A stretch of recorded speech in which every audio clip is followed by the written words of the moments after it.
તારીખ 27/11/98ના રોજ રાજકોટ ખાતે પરમ પૂજ્ય પ્રમુખ સ્વામી મહારાજનો 78મો જન્મજયંતિ મહોત્સવ ભવ્યતાપૂર્વક ઉજવાયો. આ પ્રસંગે નાદુરસ્ત તબિયત હોવા છતાં તેઓએ ઉપસ્થિત રહી 1.5 લાખની ભક્ત મેદનીને આશીર્વાદ આપ્યા હતા, જેનું આપણે પાન કરીશું. સહજાન સ્વામી મહારાજની જય, અક્ષર પુરુષોત્તમ મહારાજની જય, ભગતજી મહારાજની જય, શાસ્ત્રીજી મહારાજની જય, યોગીજી મહારાજની જય.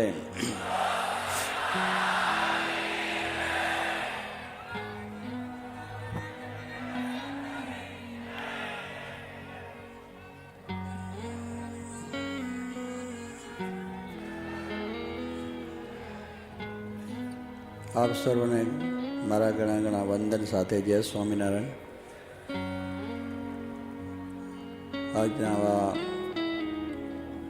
પ્રસંગોની અંદર દરેકનો જે ભક્તિભાવ, પ્રેમ એ જોવા મળે છે. અને આપ સર્વની જે ભગવાન સ્વામિનારાયણ વિશેની અનન્ય ભક્તિ, શાસ્ત્રીજી મહારાજ, યોગીજી મહારાજ વિશેનો જે અપરંપાર એપનો મહિમા, એને લઈને આજે અહીંયા આપ સર્વ આવ્યા છો. અને આવા જે કંઈ કાર્યો થાય છે ને થશે, એ પણ એ ભગવાનને પ્રતાપે એમના આશીર્વાદથી થયેલા છે. આપ સર્વનો પણ પુરુષાર્થ આમાં ઓછો નથી. આ બધાના એટલો જ મહિમા, પુરુષાર્થ, તન મન ધનથી સેવાઓ છે. એટલે જ આજે જે કંઈ કાર્ય થઈ રહ્યું છે એ આપણને જોવા મળે છે. એનું મુખ્ય કારણ ભગવાન છે.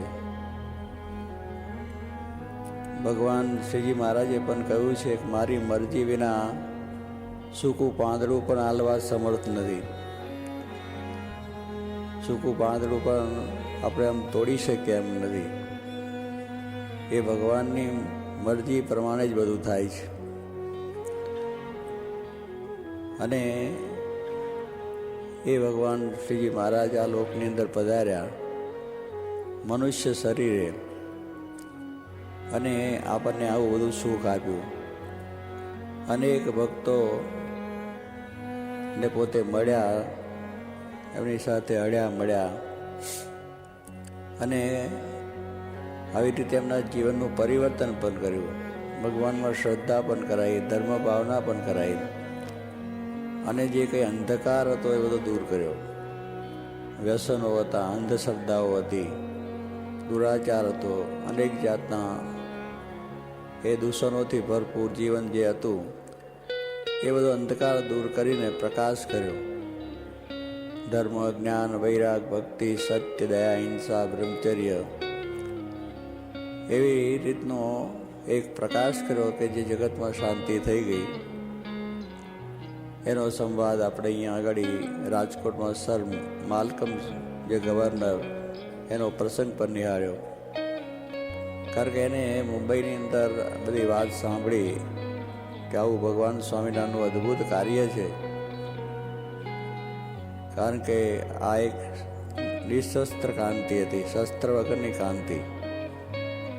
એના મનમાં હતું કે આ શસ્ત્રોને થી જ આપણે શાંતિ લાવી શકીએ. પણ ભગવાન સ્વામિનારાયણ પાસે કોઈ શસ્ત્ર નહોતું, કેવળ એક ગુલાબનું પુષ્પ હાથમાં રાખતા અને માળા. એ ભક્તિ ને પ્રેમ, એ બે કરીને ભગવાન શ્રીજી મહારાજે લોકોના હૃદય જીતી લીધા હતા. અને એટલા જ માટે એમના માલકમના જે સાહેબ એમને કહ્યું કે આપણે લોકો ઉપર રાજ કરવું હોય તો હથિયારની જરૂર પડે, પણ લોકોના હૃદય ઉપર જ્યારે રાજ કરવું હોય ત્યારે હથિયારની જરૂર નથી. પ્રેમનો કાયદો છે અને ભક્તિ, આ બેથી જ લોકોના હૃદયમાં શાંતિ થાય છે અને શાંતિ સ્થપાય છે. આ આપણો વૈદિક સનાતન હિન્દુ ધર્મની આ વાત છે કે આ એક ધર્મ એવો છે કે જે દરેકને શાંતિ આપી શકે છે. સહિષ્ણુતા આપણે રાખી છે કે દરેકને અપનાયા છે કે ભાઈ બધા જ આવો, અમને વાંધો નથી. અને દરેકની સાથે પ્રેમ એ ભાવ રાખી અને આ કાર્ય થયું છે.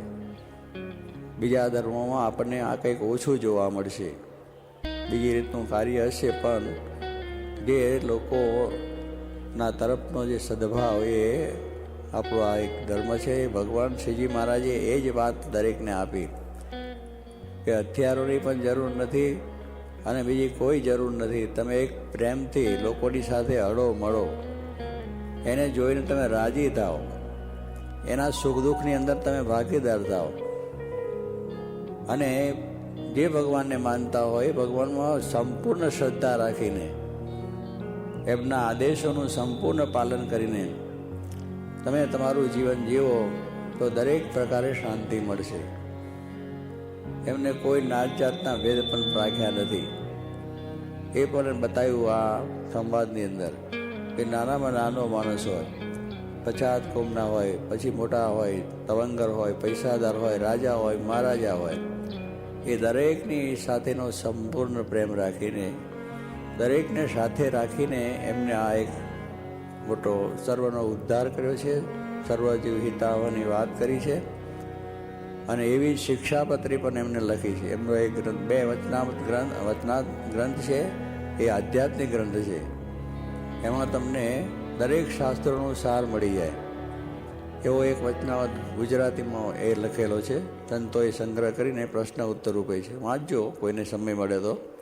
બધું એની અંદર જ્ઞાન આવી જાય છે.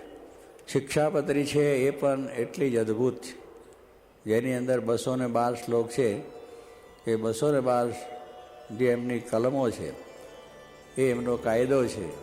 એનું જે કોઈ પાલન કરે એ દરેકનું હિત થાય. એમાં પછી નાત જાતની કોઈ વાત નથી, કે કોઈ ધર્મની વાત નથી, કે કોઈ બીજી વાત નથી. કોઈ પણ ધર્મનો માણસ હોય, કોઈ પણ દેશનો માણસ હોય, કોઈ પણ નાતનો, કોઈ પણ જાતનો મનુષ્ય હોય, આનું જે પાલન કરે છે એ બધાનું હિત થાય છે, કલ્યાણ થાય છે, એવી ભાવના એમણે રજૂઆત કરી. અને એ રીતે એની પાલન કરવાથી લાખો માણસોને શાંતિ અને સુખ પણ પ્રાપ્ત થયું છે. એ માલકમ સાહેબ અને શિક્ષાપત્રી અહીંયા આગળ મહારાજે એ જ એમને આપ્યું કે આ એક અમે તમને આપીએ છીએ, આનું પાલન તમે કરશો તમે પણ સુખી થશો. એને પણ પછી તો ગુજરાતીમાં વાત હતી, પણ અંગ્રેજી એના માણસો પાસે એને ગુજરાતીમાંથી અંગ્રેજી કરાવીને વાંચ્યું. એને પણ બહુ જ એક આનંદ થઈ ગયો કે નહીં, ખરેખર આ બધા જે નિયમો લખ્યા છે એ ખરેખર સાચા છે. અને આ પ્રમાણે જો માણસ વર્તે તો એને કોઈ જાતના કાયદાઓનો બાદ આવી શકે નહીં. જે કંઈ આપણા પિનલ કોડના કાયદાઓ છે, સિવિલના કાયદાઓ છે, એને પણ વાંધો આવે નહીં, એવી રીતના આમાં બધા નિયમો છે. અને એ રીતના આવી શિક્ષાપત્રી મહારાજે આપીને પણ સામાન્ય મનુષ્યને પણ એ પ્રમાણે શીખ્યું છે કે આદિવાસી હોય, પછાતના હોય તો પણ, પછી હરિજન હોય કે નાગર, આપણા બધા ગ્રસ્તો જેને કહીએ છીએ, કે કોઈ રાજા મહારાજા હોય કે ગમે જ્ઞાતિના હોય, તો પણ એને એ વસ્તુથી લાભ થાય છે અને દરેકના પ્રત્યેનો પ્રેમ થાય છે. એવું ભગવાન સ્વામિનારાયણનું જે કાર્ય એ વિશાળ કાર્ય હતું. એમને સંકુચિત ભાવ કોઈ રાખ્યો નથી. સમાજ સેવાઓનું પણ કાર્ય કર્યું છે, રાષ્ટ્ર સેવા માટેની પણ વાતો કરી છે, માણસની વ્યક્તિ જીવન પણ કેટલું સુંદર બને એવી પણ વાતો કરી છે. અને એ રીતે દરેકને આદેશ આપ્યો છે. એટલે દરેકમાંથી સારું વસ્તુ ગ્રહણ કરી અને એમને વાત કરી કે બધા ધર્મો છે એની અંદર બધું સારું છે, જેટલું સારું છે એટલું ગ્રહણ આપણે કરવાનું છે. પણ ધર્મોની અંદર નાનો છે, મોટો છે એમ કરીને વિખવાદ ઊભો નથી કર્યો. દરેકમાંથી સારું ગ્રહણ કરી અને પોતે પોતાનું કાર્ય કર્યું. ને તો એની અંદર કેટલીક આ વિખવાદને થાય છે, ધર્મોની પ્રત્યેનો જે આખો વિખવાદ, એ પણ એમને નિવારણ કર્યો. શિવ અને વિષ્ણુ આ બેની અંદર તો આપણા વિદ્વાનો બહુ જ એની અંદર ચર્ચાઓ કરતા, વાદ વિવાદ કરતા અને એકબીજાનું ખંડન ખૂબ કરતા. એવા વિવાદો બહુ જ આપણા દેશની અંદર પણ થયેલા છે. પણ ભગવાન શ્રીજી મહારાજે કહ્યું કે વિષ્ણુ અને શિવની એકાત્મ છે, માટે એની માટે એકાત્મ ભાવ માની અને તમારે શિવને શ્રદ્ધા હોય તો શિવને માનો, વિષ્ણુની શ્રદ્ધા હોય તો વિષ્ણુને માનો, પણ સદાચારી બનો, નિર્વ્યસની બનો અને પ્રેમ રાખો દરેકના પ્રત્યેનો. એ પણ વાત એમને કરી નાખી છે. એટલે કહેવાનું છે કે કોઈ દેવનો અનાદર નથી, કોઈ અવતારોનો અનાદર નથી, કોઈ શાસ્ત્રોનો અનાદર નથી. એ બધાના પ્રત્યેનો આદર રાખીને પોતે આ એમનો પોતાનો સિદ્ધાંત આપ્યો છે. અને જે સિદ્ધાંત છે એ સત્ય સનાતન સિદ્ધાંત, કે બ્રહ્મરૂપ થવું અને પરમાત્માની ભક્તિ કરવી. કે આ દરેક શાસ્ત્રો આત્માની વાત કરે છે, પરમાત્માની પણ વાત કરે છે, પણ એ વસ્તુને આપણને ખ્યાલ નથી આવતો ત્યાં સુધી આપણને અંધકાર છે અને ત્યાં સુધી આપણે જન્મ મરણનું કારણ બને છે.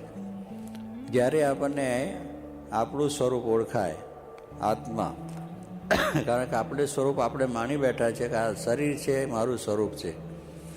શરીર એ તો પંચભૂતનું શરીર છે, પૃથ્વી, જળ, તેજ, વાયુ, આકાશ, એનાનું બનેલું આ શરીર છે.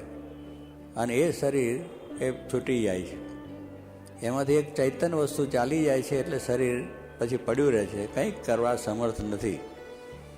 અને એ શરીરથી કાંઈ સુખ બીજું આવતું પણ નથી, ખાવાનું, પીવાનું, બંગલા, મોટરનું. એમાં આત્મા છે ત્યાં સુધી એનું સુખ છે અને ત્યાં સુધી બધું આપણને સારું લાગે છે. તો એ રીતે પણ મહારાજે એ પછી નાનામાં નાના માણસને પણ કહ્યું કે આપણે દેહને આત્મા નોખવો છે.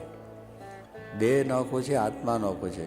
દેહ છે પંચભૂતનું બનેલું છે, આત્મા એ ચૈતન્ય વસ્તુ છે જેનો નાશ નથી, જેનો અજલ છે, અમર છે, સુખરૂપ છે, સત્તારૂપ છે, એવો આત્મા છે. ગીતામાં પણ એને વાત કરી છે. તો એ આત્માનું જ્ઞાન એક સામાન્ય માણસ પણ સમજી શકે એવી રીતે એમને પોતે વચનાવતમાં વાત કરી છે અને પોતે બીજી રીતના કાર્યોથી પણ આપ્યું છે. એટલે આ જે સનાતન જ્ઞાન છે એને સમજે માણસ તો એની મુક્તિ થાય.